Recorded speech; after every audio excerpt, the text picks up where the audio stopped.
Kaixo eta ongi etorriak gaurko saiora. Gaurkoan bi elkarrizketatu izanen ditugu hemen platoan. Lehenengoa Inigo Asensio izango da. Bera Postal Kolekzionistak taldeko musikari eta abeslaria da. Eta ondoren Berriozargo udaletxeko ordezkari gisa Mikel Etxeberria etorriko da. Dena den, orain, has gaitezen betiko edukiekin. Ikusitzagun gaurko efemerideak. 1853ko maiatzaren 10ean Benito Pérez Galdós idazlea jaio zen. Gainera, maiatzaren 10ean ere, baina 1926. Urtean, Espainiako Bigarren Errepublikan Korteek Manuel Azaña izendatu zuten presidente. Bestalde, 1957. Urtean Sid Vicious musikaria jaio zen. Eta azkenik, gaurkoa bezalako egun batez, baina 1984an Hego Afrikan Nelson Mandela arrazabeltzeko lehen presidente egin zuten. Ikusitzagun orain gaurko lerroburuak.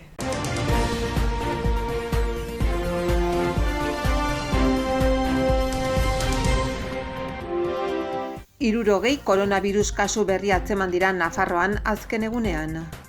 Nafarroko gobernuak hainbat jarduera eta zerbitzu ekonomiko eta sozial malgutzeko ibilbide orri bat onartu du maiatzan eta ekainan aplikatuko dena. Txibite lehendakariak Europar Batasuna aukera eta oparotasun eremu bezala erreibindikatzen du. Berriozarko lotunea semaforoz araututako biribilgune bihurtzeko eta horrela bere funtzionamendua hobetzeko lurralde kohetsiorako kontseilariak eta alkateak eremua bisitatu dute. Egunero 40.000 ibilgailutik gora ibiltzen dira bertatik. Nafarroko ospitalguneko larrialdi orokorrak handitzeko lanak amaitu dira. Aintzinen eskualdeko ikastetxe berria eraikiko dela iragarri du Jimeno kontseilariak. Hezkuntzak Iruñako nekazaritza eta basozaintza ikastetxeko ardo eta olio dastaketa gela eraikiko du. Ingurumeneko departamentuak Odietako bailara Kaparrosokoa beitegiko digestioa behar bezala ez aplikatzeagatik ingurumenean sortzen diren kalteak epaitegira eramateko jarduketak hasi ditu. Iruñako kultura eta gastronomia mundu osora helduko dira San Ferminekin batera, festa adimensoa munduko San Fermin onlineko kultur jaialdiaren bidez. 10 gazte atxilotu eta gero batez ere Arrotxape auzoan haiei babesa agertzeko manifestazio jendetsua egin zen larunbatean. Iruñeko udalak eta Nafarroko bersozaleen elkarteak Iruñeko berso paperak lehiaketaren 2. ediziorako deia egin duten. Pandemia garaian kultura eta aisia jarduera modu seguruan sustatzeko auzo bakoitzean erreferentziazko gune bihurtzeko asmorekin EH Bilduk arnaz gune aisialdi seguruago guneak proposamena aurkeztu du. Jakun biraren inguruko hitzaldia asteartean arratsaldeko 7:30 Jus Larrotxako Zibiboxan.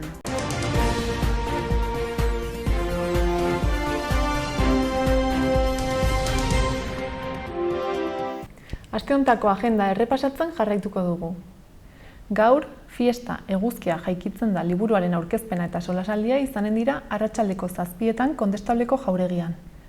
Asteazkenean, gure xaharrak antzezlanaz gozatzeko aukera izanen da arratsaldeko 7etan Nafarroako Antzerki Eskolan 8 euroko sarreraren truk. Gainera, asteazkenean ere eta ordu berean, eman Zesarrena liburuaren aurkezpena egongo da Katakraken. Ostiralean, bestalde, Bihotz taldearen kontzertua egongo da Sanduzelaiko Zibiboxean arratsaldeko 7:30.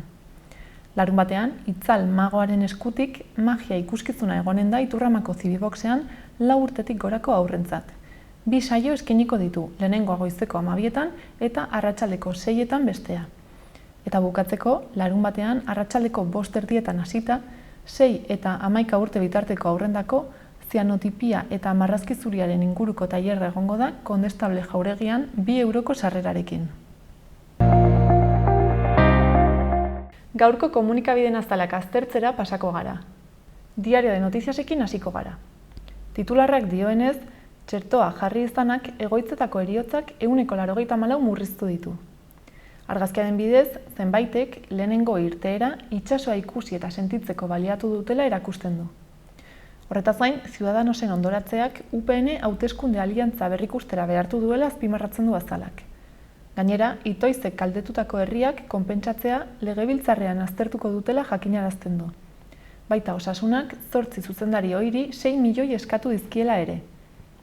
Bestalde, Osasunako jokalari bati irain arrazistak leboratu dizkiotela aipatzen du Notiziasek gaurko azalean. Eta bukatzeko, Zabaleta eta Lezkanok bikoteen txapela jantzi zutela nabarmentzen du. Diario de Navarrara pasako gara. Titularra, Nafarroa gaueko festarik ez izateko etxeratze aginduarekin jarraitzaren alde dagoela da. Argazkian, Nafarrak hondartzara itzuli direla erakusten du. Horretaz gain, Osasunako jokalari baten irain arrazista bat salatu dutela jakinarazten du. Eta kirolekin jarraituz, Elezkano eta Zabaleta bikoteen txapeldunak direla nabarmentzen du. Amaitzeko, Iruñetik urrakak dabiltzala azpimarratzen du azalean. Gararekin jarrai dezagun. Titularrak Arnaldo Otegiren hitzak azpimarratzen ditu. Kartzeletik atera zenetik 5 urte pasa baitira. Argazkian, Elezkano eta Zabaleta izugarri bat ageri dira, binakako txapeldun bilakatuak. Bestalde, medikuek eta epaileek alarma egoerarik gabeko kaosaren berri eman dutela azpimarratzen du Garak. Eta azkenik, Karmele Jaio idazleari eskaintzen dio tarte bat gaurko azalean. Euskal Herria irratiarekin bukatuko dugu. Albiste nagusia, Nafarroan kutsaketek 122 egin dutela bera da. Bestalde, Euskal presoak etxeratzearen alde 650 tontor igo zituztela jakinarazten du. Eta azkenik, Arrotxapea auzoan, Iruñerrian izandako atxiloketen aurkako salaketa masiboa izan dela ere nabarmentzen du komunikabide honek.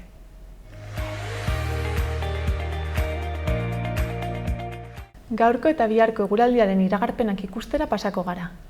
Gaur, goizean orokorrean giro eguzkitsua izango dugu, eta temperatura altuenak 18 eta 21 gradu artekoak izango dira.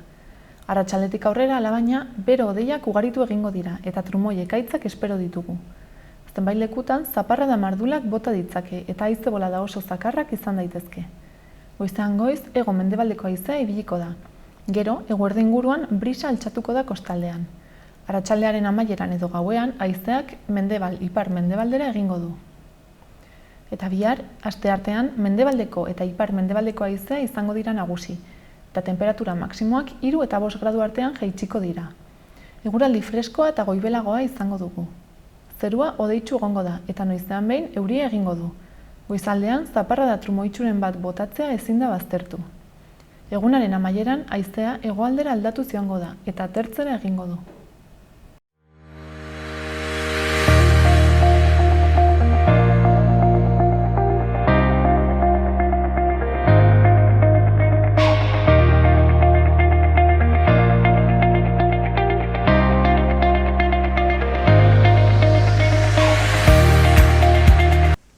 Inigo Asensio dugu gurekin platoan, bera Postal Kolekzionistak taldeko abeslaria da.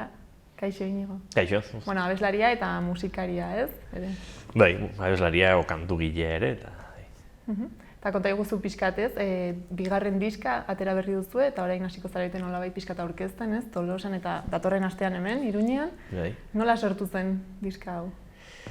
Bueno, lehenengo diskoaren ajetik, ez?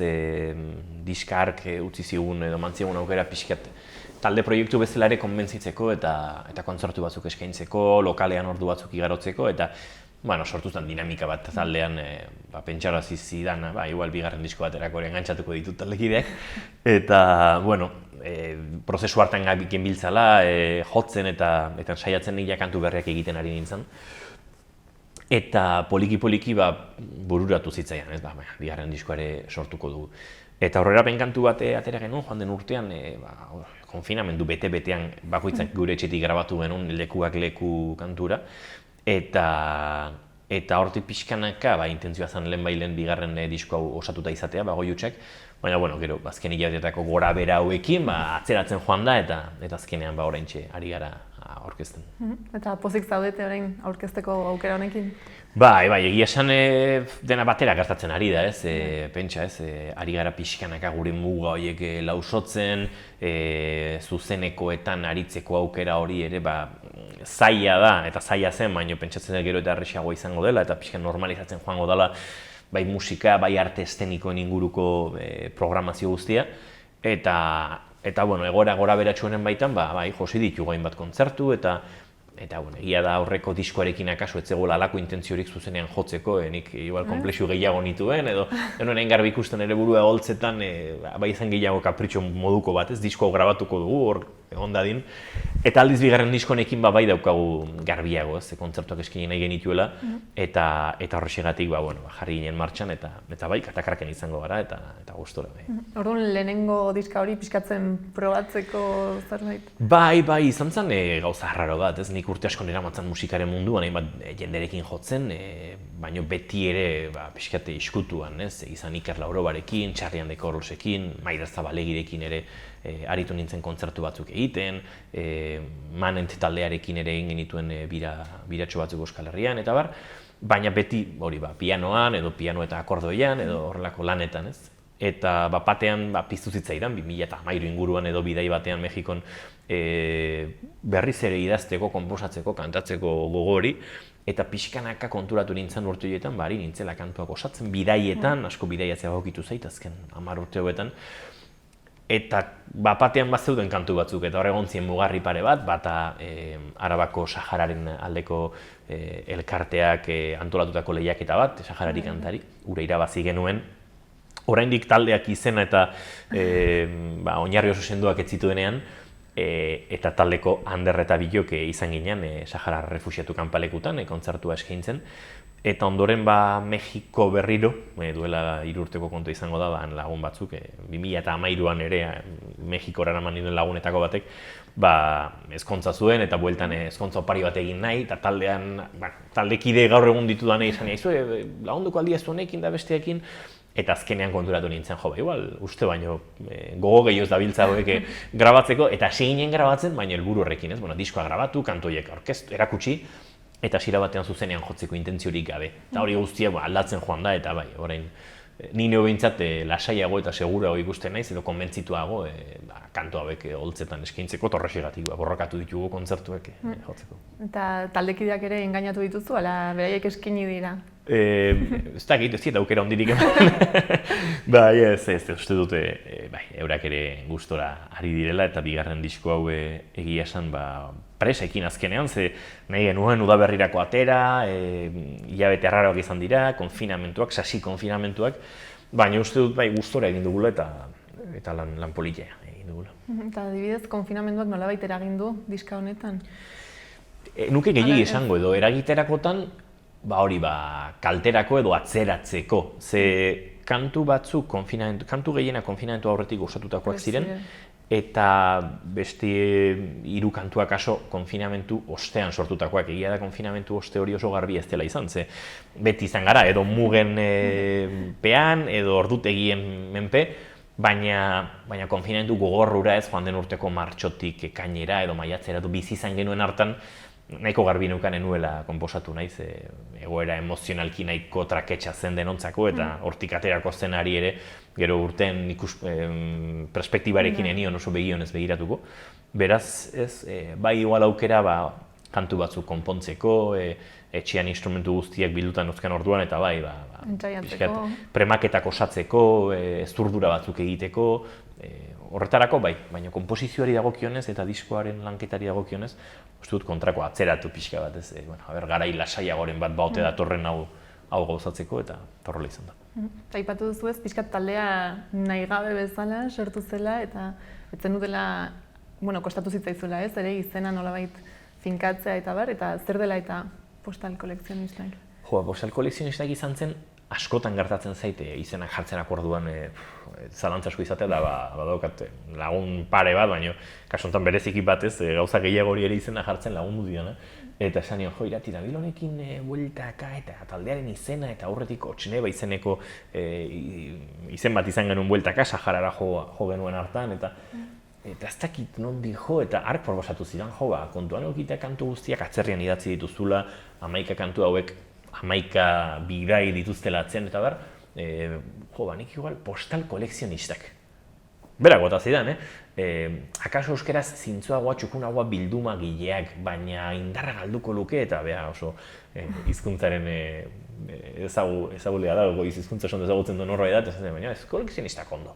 Eta zuen, gustatzen zaitze, gainera, nik ikusten nuen kantu bakoitzaren atzean postal bat. Akaso ikusentzunezko alorreko naizelako, nik oso bisualki bizi ditut gauza asko, niretzako kantu bakoitzak badu irudi bat, badu argazki bat atzean, eta batez ere badu remite bat. Nik garbi daukat kantu hori edo non idatzi nuen, edo non negoen idatzi nuenean, edo nora bidali nahi dudan kantua den. Askotan kantuak norantzaik badituzte, askotan hau Mexikon idatzi nuen, edo hau Korean idatzi nuen, edo hau Kasper Ziriko aeroportuan Wyomingera bidean idatzi nuen, ez? Hori oso garbi dut, edo kontrakoa idazten dut atzerriko norbaiti bidali nahi diodalako kantua horrelako zerbait. Orduan logika handi hartzen zuen, bai, eta postal kolekzionistak horrelaxe. Eta bigarren diska honetako kantuak ere horrela sortu dira? Bai, batzutan pentsatzen dut, eta iniz bidaiari iruzten badiot, zer egingo dut kantuekin, edo izen aldatu barote diogu taldeari. Baina egia da, bizipen asko ere badaudela, pentsa nik azkeneko 12 urtean 100 bat, 85 bat egun igarotzen ditut atzerrian, iaia eren bada, bizipen asko daude eta gauza asko hor, bidaiatzeri uzten badiot ere elikatzen duten zerbait. Baina orain hontan ere, pentsa, diskoko kantuetako bi, ondo nago, azken bagoitik horiek 2019an urte amaieran Japoniatik bueltako aeroportu hegazkinean ondu nituen, gero egia da etxean pixkate txukundu nituela, baina letrak eta melodiaren trazak eta banituen dagoeneko. Friki xamar, onartu behar dut, aeroportuan hegazkinean aurikularra jarrita eta mugikorraren pianotxoarekin hor akordeak entzuten, honek horrela edo beste horrela izan dezake eta idazten eta baina horrela izan dira eta adibidez azken konbosatu nuen azken kantua, Portuan izenekoa, hori duela 2 hilabeteko kontua izango da, Suitzara egindako lanbidei batean, letrak hegazkinean idatzi nituen eta melodia banuen buruan, baina grabatzeko zegoen ahotsa ze letra neukan, eta Suitzara eraman nuen maletan soinu txartela, mikrofonoa, antipopa eta guzti, eta handik masterra entregatu bezperan, grabatu nuen azken ahots pista, bialdu nion Beñati Gerabide, musikari eta lagunari, urari zen asketak egiten, zen, Beñat, hauxe, bukazak eta bihar bialduko jo masterra, eta alaxi izan zen, beraz. Bigarren disko honetan ere, bidaiak oso presente egon dira, eta bidaiei erreferentziak eta trenei erreferentziak hor daude, esplizitoki bizitakotatik, edo eta iraganean bizitako gauzengatik. Orduan hori da zure inspirazio momentua horregatik guztia bidaien inguruan mugitzen da? Bai, uste du lasaitasun puntu bat aurkitzen dudala bidaiatzean, ez? Ez dakit, etxean beti daude 1000 kontu, 1000 gauza, lana, musika, proiektuak, auskalo, baina gazkinetan eta askotan mugikorrean kobertura gabe, eta atzerrian, zoritxarrez gero eta internet gehiago daukagu atzerrian, eta gero eta gutxiago bidaiatzen dugula iruditzen zait, baina bai, badaude momentu lasaiagoak, momentu, ez dakit, edo inspirazionalagoak, edo barruan dauzkazun gauza horiek paperera edo batzutan mugikorrera, ez dute romantizismoaren gorazarre faltsurik egingo, batzutan mugikorreko WhatsApp konversazio batean idaz dezakezu letra bat, hori ere gertatzen da, baina. Bai, momentu horiek izaten dira, akaso hor barruan badagoen, zurekin badabilen letra bat o ideia bat, pixkat gauzatzen amaitzeko momentua bai. Denain ez da guztian atzerrian gelditzen ez, diska honetan adibidez, Mikel Urdangarinekin ere kafe bat hartzen duzu. Bai, kafe eta garagardoa hartu genuen. Bai, esperientzia polita izan da, nik Mikel jarraitu dut azken, zuten zen bat urtetan, ze asko dira eta igual aserretuko zait, ibilbide luzea darama Urdangarinek eta jo, nik 16-17 urte nituenetik behintzat jarraitu dut Mikel. Eta esango nuke, nahiko eragin agerikoak ditu dala, alegia jendeak esaten denean, jo, eske entzuten zaitut eta somatzen dut pixkat hau edo beste hau, ez jo, nabari zaite, jendeak ez du utxe egitea hondirik izaten. Eta Mikel asko jarraitu dut, eta kafea zordidazu kantu hori sortu nuenean, badago letran keinu bat Mikeli, hanek idatzi ditutaz kantuari, eta pentsatu nuen, bals giro hontan, eta Mikele gabestuko balu. Eta, balira, 3-4 urte Mikelekin adiskietasun harreman bau dudala, eta esan, igual botak beharko niakea, aldi berean, pentsatzen, konpromiso batean ere jartzen dut, horrelako proiektu txiki batean, Mikel Urdangarinek parte hartzea, azkenean bota nion, eta baietzen zuen, eta tira egin genuen. Eta, oso poliki izan da, kafe hori hartzea, eta Mikel diskoan izatea, ze jendeak esan, eske Mikelek abesten du, eta batean badirudik kantua berea dela. Ez dakit, txarra den, baina behintzat koherentea bada bazuen logika bat, ez da inoiz ezagutu ez duzun artista bat zure diskoan sartzea, marketing ikuspegi batetik interesgarri izan daitekelako. Kasu honetan zen, Mikelek eragin handi izan du nire musika egiteko moduan, eta aukera badut WhatsAppa bota eta baiezkoa edo ezezkoa jasotzeko, eta baiezkoa izan zen, eta gustora. Eta orduan zure estiloa, diska honetako estiloa pixkat parekatu daiteke, Mikel Urdangarenekin. Ez nuke inbeste esango, akaso kantu horretan bai, eta besteren batean zerbait Mikelek oso ahots personala du eta hor uste dute bakarra dela, oso zaila da. Gertatzen da beste euskal musikagile ezagunen kasuan, atzetik etorri diren askok, badute honen antza edo beste honen antza. Bai. Uste dut oso jende gutxi konparatzen dela Mikelekin, ez? Ez zaitu iruditzen hain ohikoa denik, sonatu pixka dola Mikel Urdangarin. Mikelena otxorroek. Badu beste zerbait, ez? Zango nuke oso personalia hondik behar Ruper Ordorika bera, oso jende gutxi hurbiltzen da Ruperri edo hurbiltzen zaio. Bai da egian niretzat kantautorek eragina handi izan dutela.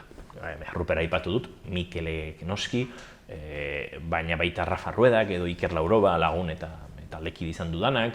Entzun ditut asko, eta baita kantautore espainolak, nik asko entzun dut Kike González, Ismael Serrano, Carlos Chauen bera, kantautoreen lan egiteko modutik badago, baina pentsa, izan ditudan izen horietan ere, oso kantautor izateko modu ezberdina daude, asko strobatik edo klasikotik, kantautore rock giroetara, ez? Eta uste dut Postal Collectionistan ere hori badagoela, nik kantautore kutsu horietatik igual kantuak egin, baina gero taldeak jazten dituenean, pop musikaruntz eta rock musikaruntz gehiago hurbiltzen dela, eta bigarren disko honek igual gehiago du rocketik, edo mintzat lehenengoak baino soinu rockeroxeagoa du, igual Anderren eraginez ere, gitarren presentzia, konponketak egiterakoan pixkat aruntz jodurlako edo. Orduan, nori gomendatuko zenioke, ezagutzen ez zaituztenei, nori gomendatuko zenioke aukera bat ematea eta agian kanturen bat entzutea?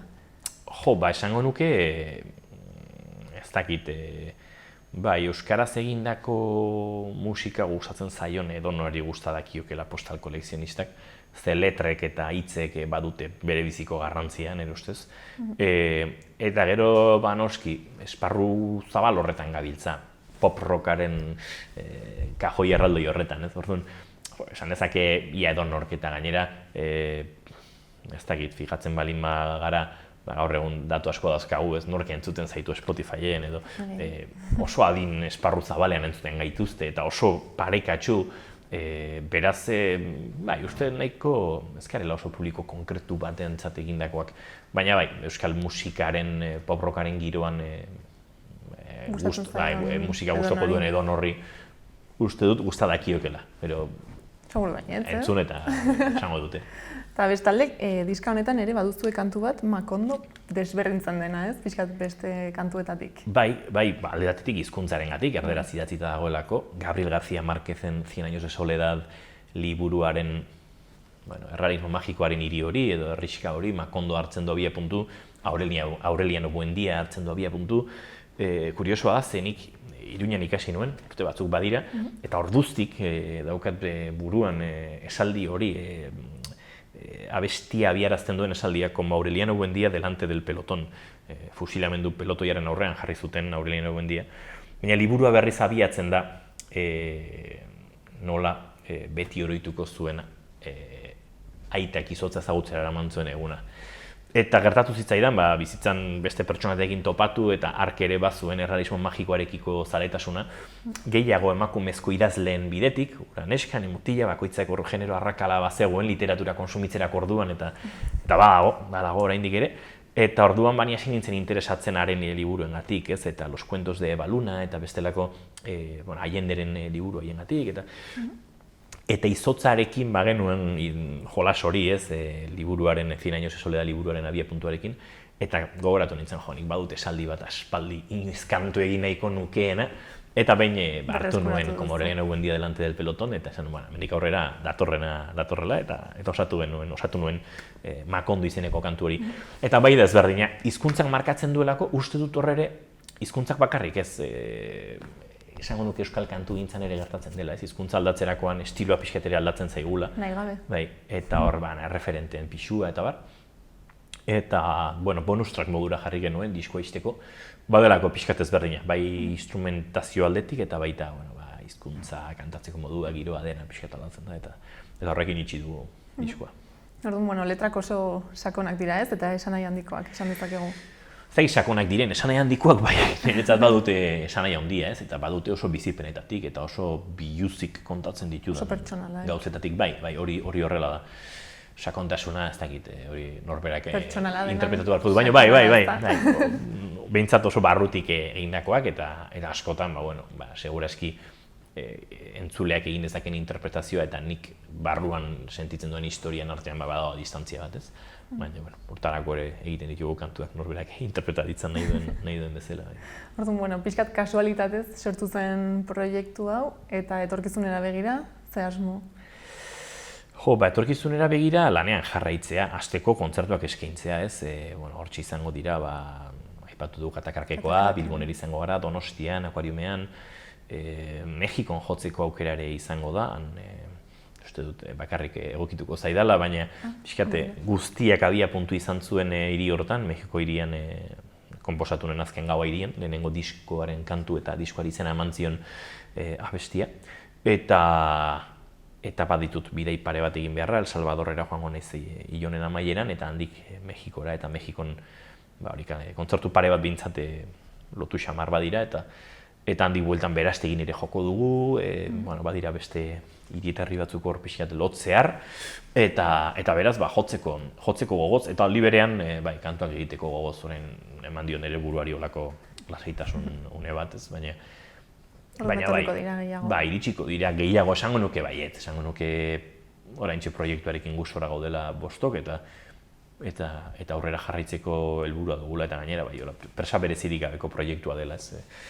Justu diskoarekin orain presak sartu daizkigu da berrian ateratzeko, baina ez duke esango Postal Kolizionistak ez oso arrakasta bilera bilen talde badenik, ez oso bapatean arrakasta lortu nahi duen taldea denik, pentsa, lehenengo diskoarekin oso kontzertu gutxi, oso promozio gutxi, oso lan gutxi egin genuen helburua ere etzelako hori eta gertatzen joan zelako esan dizudan bezala. Bigarren honekin zertxu bait gehiago eta tira, iraupen musika egiten saiatuko gara. Eta aipatu duzu ez, diska honen, ez dugula esan, diska honen izenburua edo Bagoi hutsak dela? Badago arrazoien bat? Alde batetik... Piskat melankolikoa bezala da. Bai da. Alde batetik, badirelako hitzetan erreferentzia batzuk Bagoiei eta horrek ere pista eman zidan kantatzen dut Bagoi hutsak, azken Bagoitik kantuan izenburuari berari ez, azken Bagoitik kantatutako abestia dela, hemen ere iraganeko kantu batetik berreskuratu dut azken Bagoiaren ke hori, eta kantua hor galduko da, baina bintzat zatitxo bat eraman dut egunera. Mikel Urdangarinekin abesten dudan kantu horretan tren honek galdu zuen Bagoi kafeteria aipatzen da, eta kafe bat zordiazu bertan, beraz, segurazki ez da iritsiko, galdu da Bagoi kafeteriura.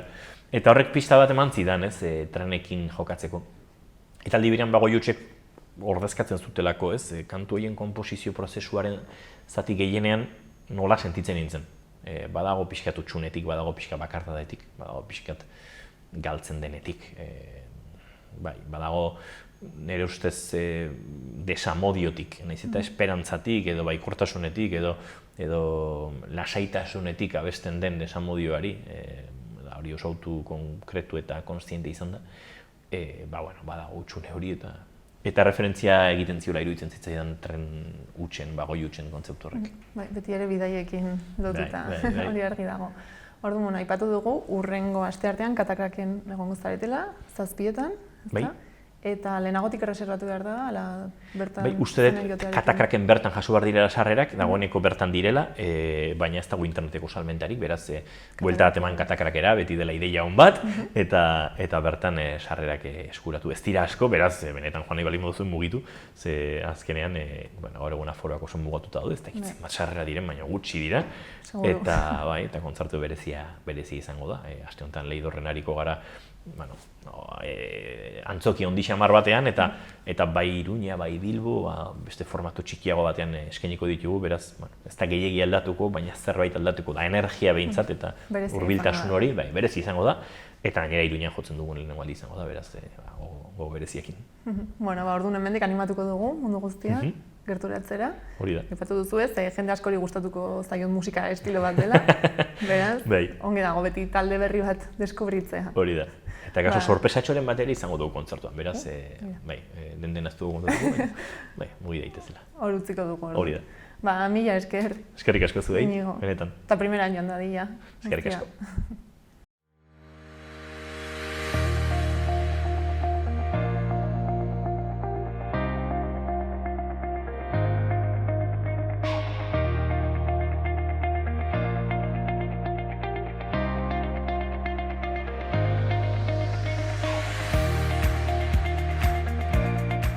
Udalerrietako albisteekin jarraituko dugu. Arangurenekin hasiko gara. Arangurengo udaleko euskara zerbitzuak 2021ko maiatzerako buletin berri bat kaleratu du, matrikulazio, kirol, ekitaldi, beka eta barri buruzko informazioarekin. Aranipuinak proiektu berria ere aurkeztu du, Baiarako ibilbide toponimikoei buruzkoa. Osasun egoera dela eta aurten ezingo da euskararen astea normaltasunez ospatu. Horregatik antolatu du Arangurengo euskara zerbitzuak aranipuinak egitasmoa. 5 ibilbide eta 5 ipuin dira, familian euskararen historia eta ibarreko bitxikeriak ezagutzeko. Aranguren Labiano, Zolina, Taxonar eta Mutilba zeharkatzen dituzten 5 ibilbide toponimiko dira. Herri hauek hautatu dira Araneko biztanleria handiena dutenak direlako. 5 ipuin, 5 ibilbide eta ipuin eta ibilbide bakoitzari probetxu handiagoa ateratzeko proposamenak irubebikoitz.aranguren.eus aranipuinak webgunean daude eskuragarri. Bestalde, Arangurengo udaleko ingurumen zerbitzuak ere buletin berri bat kaleratu du 2021ko maiatzerako, nobedade, tailer, proiektu, prestakuntza eta barrei buruzko informazioarekin. Honen barne, bihartik maiatzaren 25 arte, 11 ordu batetara, naturan mugimendua eta adierazpena lantzeko tailerra eginen dute Taxoaren. Parte hartzeko, errodatuek 15 euroko tasa ordaindu beharko dute, eta 25 eurokoa besteek. Izen emateak telefono bidez egin beharko dira.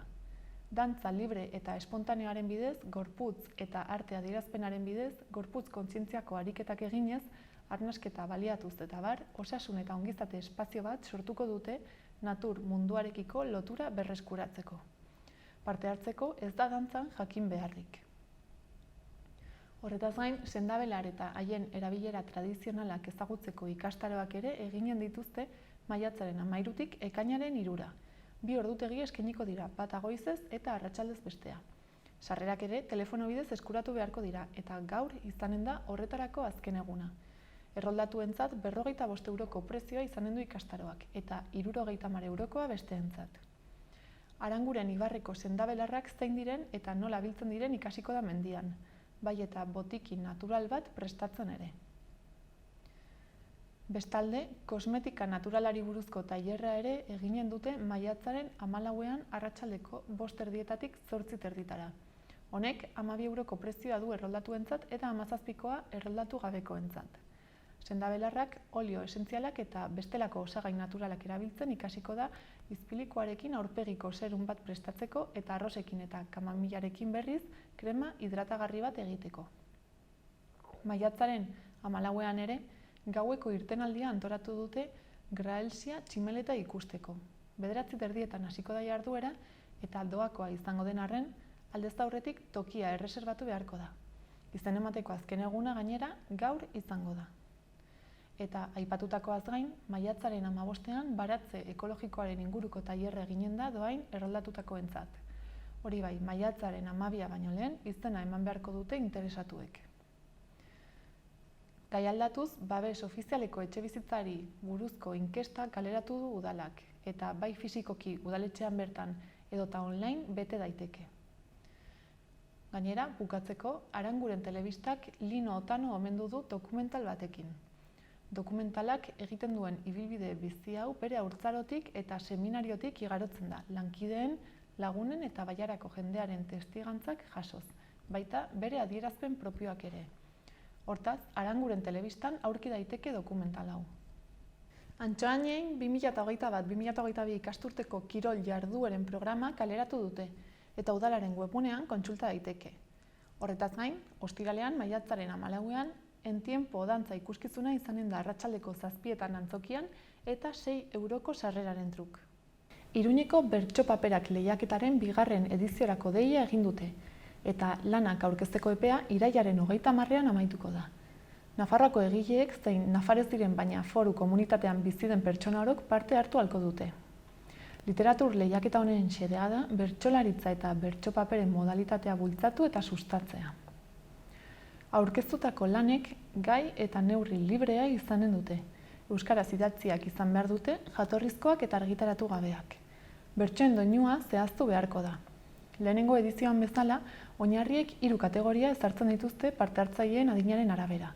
A kategoria 2008an edo geroago jaiotakoei zuzentzen zaie, eta gutxienez 2 bertso eta gehienez 4 aurkeztu beharko dituzte.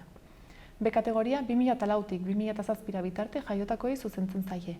Lanek gutxienez 4 bertsokoak izan beharko dute, eta gehienez 8koak. Azkenik, C kategoria 2003an edo lehenago jaiotakoei zuzentzen zaie. Lanek gutxienez 12 bertsokoak izan beharko dute eta gehienez 16koak, eta horretaz gain nolabaiteko batasuna osatu beharko dute. A eta B kategorietan gehienez 3 lan aurkezten ahalko dira, C kategorian lan bakarra. Bertsopaperak lehiaketaren edizio honen epaimahaikideak Nafarroako Bertsozalen Elkarteak izendatu ditu, eta Amaia Teietxea, Mikel Baumont eta Sustrai Kolina izanen dira. Aurreko urtean, 24 testu aurkeztu ziren lehiaketaren lehenengo edizioan.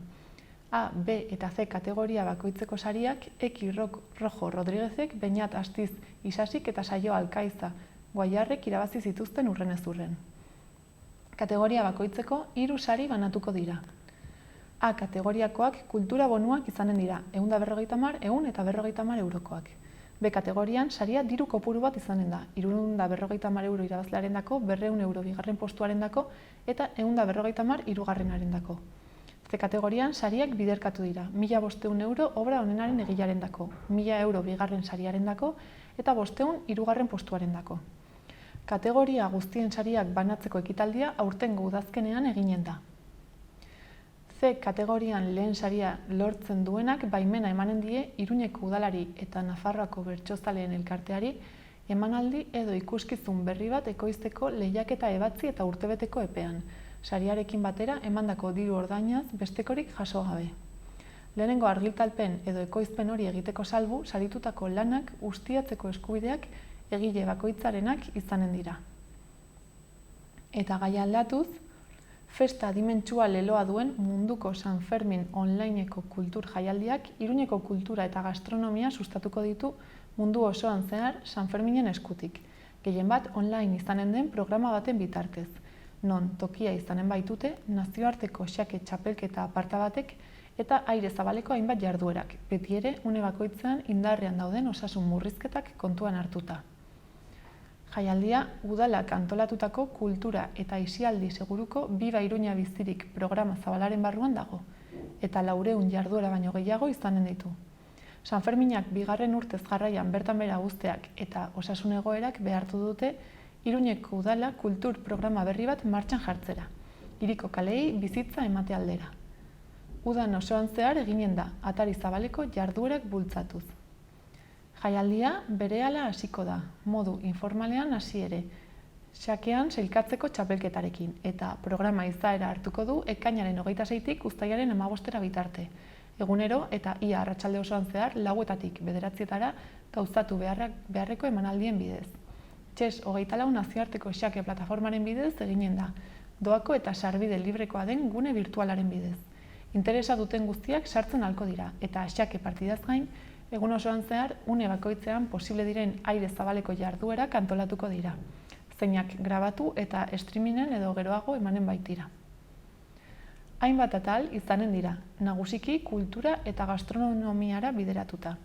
Eldibiz eta Pepe Kuenka xake esatariak sailkapen partidak eta munduko San Fermin txapelketa zuzenean emateaz gain, Iruñean zehar ibiliko dira hiriko pertsona interesgarri batzuek lagunduta, haien bidez jasotzeko adibidez leku emblematikoen, tradizioen eta ostalaritza establezimenduen berri.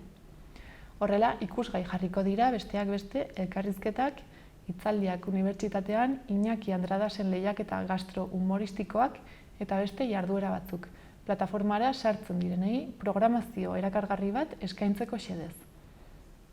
Horrela, hiria, festa, kultura, tradizioak eta gastronomia erakusten ahalko zaizkio xakerako zaletasuna partekatzen duen ikuslego ezberdin bati.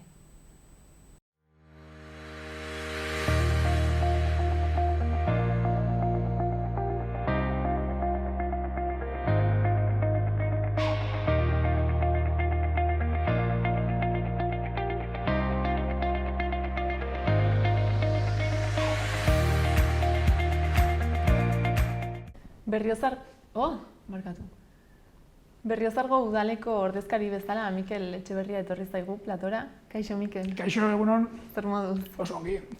Zu etorri zara pixkat kontatzera ez, Berriozarren duela gutxi abian jarri duzuen berrikuntza bat, dela mobileko aplikazio bat. Bai, hori da.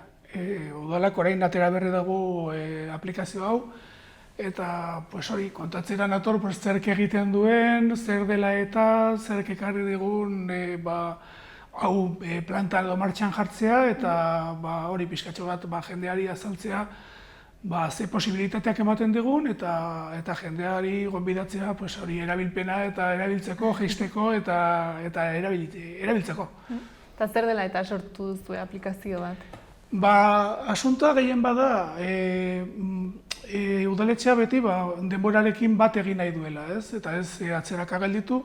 Garai batean udal batekin harremanak izateko, edo bai telefonoz deitu beharko zenun, edo bestela zitatzita instantzia baten bidez edo dana hala egiten zen, eta gero posta elektroniko eta etorri da atzera. Eta orain denborak esaten duena da, hori dana egiteko garai batean ordenagailu batera joan bartzinen, eta ordenagailu baten aurrean jarri, eta bertan gauzak egin, bai.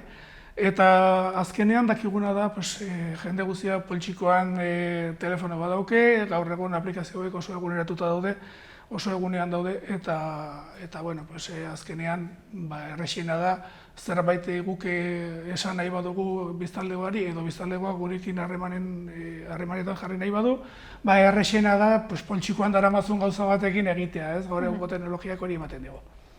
Eta hori da. Orduan, eta zerbaitetan oinarritu zarete, ezagutzen dituzue beste udaletxe batzuk hau egiten dutena? Bai, begiratu genuen aldez aurretik, badire, etxe bat baino gehiago dago hau saltzen duena, eta etxe bat baino gehiago dago hau egin duena, eta beste udaletxetan ere, Nafarroan eta beste Euskal Erkidegoan ere, beste udaletxe pilo bat dute olako aplikazio bat jarrita. Joan ginen ikustera, beste udal batekin harremanetan sartu ginen, eta ikusi genuen beraien martxan zutela, eta galdetzera beraien esperientzia zen moduzkoa zen, eta oso positibotzat eman zuten, eta animatu ginen. Eta, hasi ginen horrekin dantzan, eta hor daramagu urte bat oneratzetik. Urte bete aplikazio hau sortzen? Bai, azkenean datu pilo bat jaso behar dira. Eta oraindikan dana osatu gabe dago, naiz eta atera, dana osatu gabe, oraindikan osatu gabe dago, eta nahiko bizik dagoen aplikazioa da. Osa, beti gauzak sartu, hobetu, seguruenik egingo ditugu, eta hori da. Orduan, zer da, pixkat webguneko informazioa aplikazio batean, ala baditu ze beste berrikuntza ditu? Berrikuntza nabarmenena da instantanitatea, osea, dana egin dezakezu instante baten. Zu baduzu, adibidez, baduzu agenda kulturala poltsikoan daramazu. Zu larun batean esatu zuen, zer egingo dut gaur, bano ikustera, antzerkia botatzen dute, edo beste, posible duzu sarrerak erostea. Posible duzu denda bat jakin nahi baduzun non dagoen, zertara dedikatzen den, edo hori posible duzu ikustea. Badaude ibilbideak, orain Gazitxo ibilbidea sartuta dago, Gazitxo ibilbidea jende pilo bat ekarritu herrira, eta hori ere bultzatu nahi dugu. Hemendikan gutxira sartuko dugu memoriaren ibilbidea, hori Azkabako ibilbidearekin eta Azkabako esaldiarekin lotuta dagoen ibilbide bat. Hori ere sartu nahi dugu.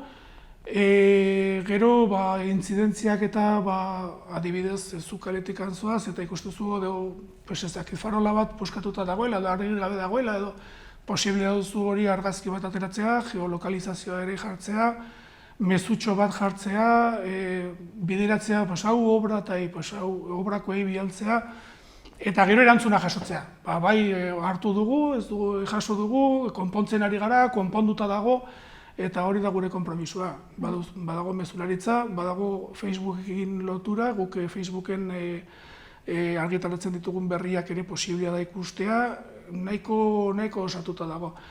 Eta hori, batez ere, bai, nik esan nahiko nukeena da, seguruenik egongo da, bai autonomoren bat, edo bai dendaren bat agian agertzen ez dana, lasai asko harremanetan jartzeko udaletxearekin, eta udaletxeak Sartuko ditu. datuak bialidazu argazkitxo bat, bialidazu kokapena, eta zer esalditxo bat adierazten duena zu zertara dedikatzen zaren, ez? Eta jarriko dugu, elebiduna da, euskaraz eta erderaz dago, eta hola buruz, bai, falta zaigu farmaziak sartzea, hori ere ikusiko dute atal bat farmazia direla, baina hori sartu gabe daukat, behar dut zerrenda bat, ez soilik zeintzuk diren farmazia, baizik eta ze ordutegia duten, eta noiz dauden hori de guardia edo esaten dara. Holako gauza batzuk hori indikan, bai, hori da. Baina, bueno, ikusi dugu nahiko osatuta dagoela, eta pentsatu dugu momentu hona zala ateratzeko. Orduan da, nola baitez, herritarren eta udaletxearen arteko distantzia hori mozteko, ez? Bai, eta gainera izateko zerbait hola oso bitxia eta oso gertuko harremana izatea, bai. Momentuan gertatzen diren gauzak guk jarri dezakegu, kale hau moztu behar dugu, zuntza sartu nahi dugulakoz, edo ez dakize obra egin nahi dugulakoz, edo telefonikakoak, bate daki, ez? Eta momentuan jendeari ailegatzen zaio. Momentuan ailegatzen zaio mezua, momentuan ikusten du mezua, eta momentuan zabaltzen dugu olako berriak. Hurbiltasun hori dauka. Eta bestalde herrik biztaldekoak ere berdin, zerbait adierazten nahi badu, nik hau hobetoko nuke, edo nik hau egingo nuke, edo hau kontutan, da beste modu bat harreman hori nolabait errazteko. Nahenez, norbaitek pentsatu dezake, agian, aplikazio mota hauek bereziki gazteek erabiltzen dituztela, edo gazteak direla erabiltzen dakitenak, ez? Agian, jende helduagoak arazoak izan ditzake. Guk hori ere pentsatu genuen hasiera batean, eta justo atera baino lehenengo gauza egin duguna da, bai jubilotekan eta egin duguna da kurso batzuk adineko jendeari bideratuta. Beraiek ere, jakin dezaten, zer erabilpena dauken, zer egin dezaketen horrekin nola egin, eta gero beraiek ere bere lagunei erakusteko. Badakizu gustatzen zaie esatea, behitxu zer egiten dudan nik telefonarekin, zer trebia nahi zen. Eta gustatzen zaie, eta ikusten dugu hori arrakasta izan duzuen kursua egin genuenean, eta ikusten dugu erabilpena ere halakoa da. Momentu honetan, nik etorri baino lehen begiratu dut, 180 piko lagun ja jetxi dute, eta, espero dugu horren bultzadatxo bat egingo diogu aberoni eta erabilpenerari. Eta gero jendeak ikusi ala, zer dauken pentsatzen dugu jendea joango dela etortzen hontara ere, bai. Orduan orain helburua da herritarrek ezagutu dezatela, aplikazioa? Bai. Azkenean da, saiatu ahalik eta gehien tresna hau erabiltzen, azkenean beste kanal bada. Ez du beste kanalak ez ditu kentzen, eta beste kanal berri bat sortzen du. Eta da beste harremanak, udalekin harremanak izateko beste autopista bat. Eta hau autopista da. Hori pentsatzen dugu, hau azkarragoa da, hau zuzenagoa da, eta hartu eman gehiago eman dezakena. Gertuago eman dezaken harremanak dira. Eta adibidez, zenbaitutan ez udaletxean, zenbait paper, dokumentu entregatu behar ditugu, alakoak egiteko ere balio du? Bai, badu lotura bat administrazio elektronikoarekin, eta egin dezakezu erroldako paperak, web horrian egin dezakegun lan guztiak egin dezakegu telefono bidez. Lehen esan dakoa, sarrerak erosi dezaket, bai, web horrian egiten ditugun lan guztiak, hori badu lotura bat, badu beste lotura bat berrikilanekin ere bai. Berrikilanekin hori nari gara lantzen, arreserbak egiteko, bai los fogones eta zute horiek eta edo gimnasioa edo padel gelak, padel kantxak arreserbak egiteko eta ari gara horren inguruan lantzen ere bai. Hori indikan ez dago jarrita, baina horren atzetik, horregatik esaten dut gauza oso bitxia dela eta oso bizia dela. Hori joango gara pixkanaka gauzako betzen, seguruenik batek esango digu, hau hola izango ez balitz, edo hau zergatik ez duten botu honetan jartzen dut. Bai, prest gaude azalpen guzti horiek entzutera eta martxan jartzera bai. Eta aplikazio hau deskargatzeko nola egin daiteke, beste edozein aplikazio bezala? Bai, beste edozein aplikazio bezala, Androiden dago, Google Playen dago, eta iOSen, Bai, ez dakit nola ditzen da, baina... Apple Store. Eta hortan bietan bi plataformatan dago, posiblea da bi plataformakin doainik da izena Berriozap PP, da app berriozarkoa oso asko ez dugu burua jan horrekin, baina bai, da Berriozar errerik gabe Berriozap. Eta soilik joan, jetxi, eta alta ematen duzu, kontu bat sortu behar duzu? Edozein aplikazio bezala, izen abizenak jarri, eta listo, eta barnean zaude. Eta harremanetan zaitezke. Eta horrela enteratzen zara Berriozarren gertatzen den guztia. Bai, hori da asmoa. Azkenean, hau zabalduko dugu gehiago, gero badago puntu bat erabiltzaileak, eta hori bideratu nahi dugu, adibidez, eskola musika, ez? Eskola musikak egiten duen espektakuluak edo egiten dituen ekintza guztiak, edo, ez dakit, duina musika banda, edo hemen dauden edozein kolektibo berak kudeatu dezan bere esparrua. Eta orduan izateko, bai bere inguruan daudenak eta soilik eta bere inguruan izateko berri horiek, edo nahi badute herri osoari zabaldu posibilitate izateko. Baina beraiek kudeatu dezaten esparru hori ere bai. Eta esparru propio izan dezaten. Horregatik orain hasi gara, nolabait soilik udaletxea dena, eta gero joango gara zabaltzen herri osoan dauden beste erakundeei eta hori da. Eta erakunde bakoitzak posibilitate izateko bere esparrua kudeatzeko ere bai. Orduan guztia aurkitzeko aukera egongo da. Bai, gero ere pasarela de pago badu, posible izango da, adibidez erreserba bat egiten baduzu, ordainketa bat egitea horren buruz. Orain sarrerarena egiten ari gara Renda Barra de Teatrosen sartuta eta egiten du haien bidez. Guk egiten duguna da aplikaziotik bideratu harat eta han erosi. Baina, posiblea da eta momentutan egin dezake bai. Orduan, hemendik ez, esan beharko diogu Berriozargo biztanle guztiei deskargatzeko. Ezagutzeko, frogatzeko eta erabiltzeko. Azkenean, transparentziako zera hontan, biderik zuzenena gurekin hitz egiteko edo udalerekin harremanetan ibiltzeko hauxe da. Zuzena. Hau da, txateatzea udaletxearekin bezala. Beldurri gabe, ez? Bai, beldurri gabe. Idatzita gelditzen da. Bai.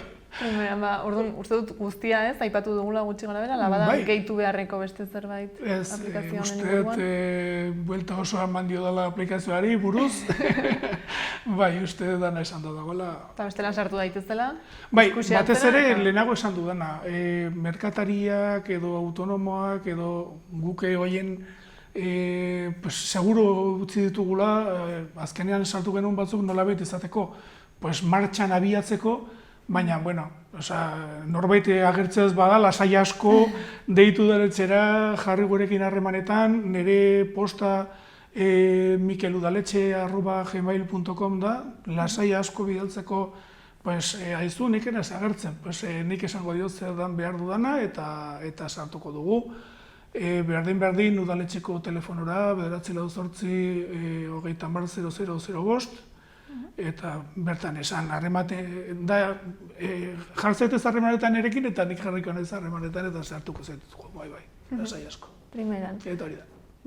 Mila esker. Bale, zuei. Mikel, honetortzagatik. Bale. Eta beste bat arte. Mila esker. Hurrengo arte.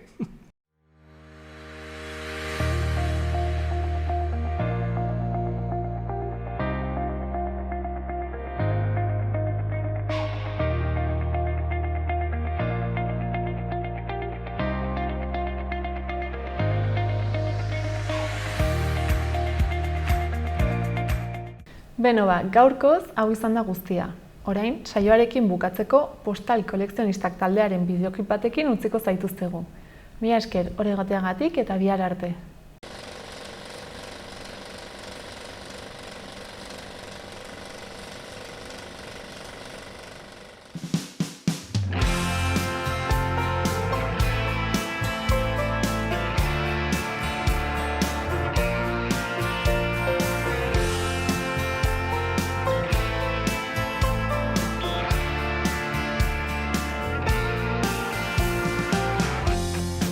Leku ez diren lekuetan Zoriontsu dabiltza Patriz eta Susan, bizitzak esku artean malabaretan, itzuliko naizu lehenago hemen ez bazara. Lekuak leku ez diren lekuetan, inork ez du sustrairik botatzen lurrean. Aguroz pinduen eta ongi etorrien, lekuko diran leku ez diren lekuak. Ta geroarekin ezin jolastuta bazoa zurruti,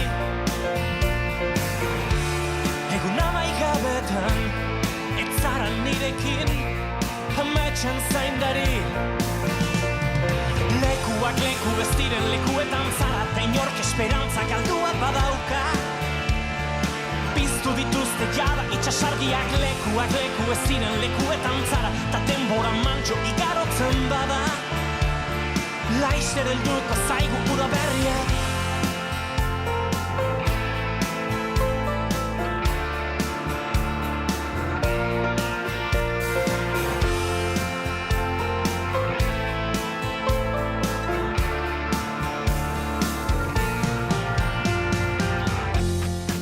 Leku ez diren lekuetan, bizitzak doaz arata hona etengabe.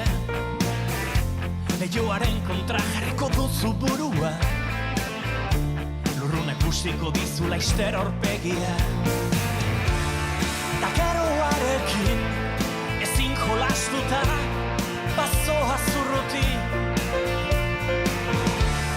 egun amaigabetan ez zara nirekin ametsen zaindari. Lekuak leku ez diren lekuetan zara, ta inork esperantza galdua badauka. Piztu dituzte jada itxasargiak, lekuak leku ez diren lekuetan zara, ta denbora mantxo igarotzen bada.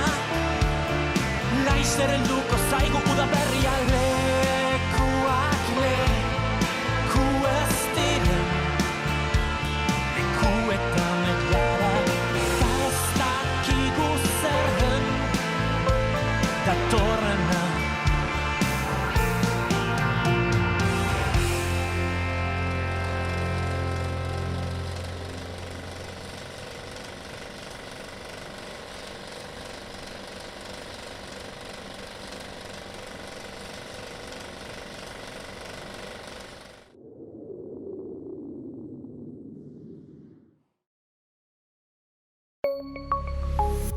Gobierno de Navarra. Nafarroako gobernua.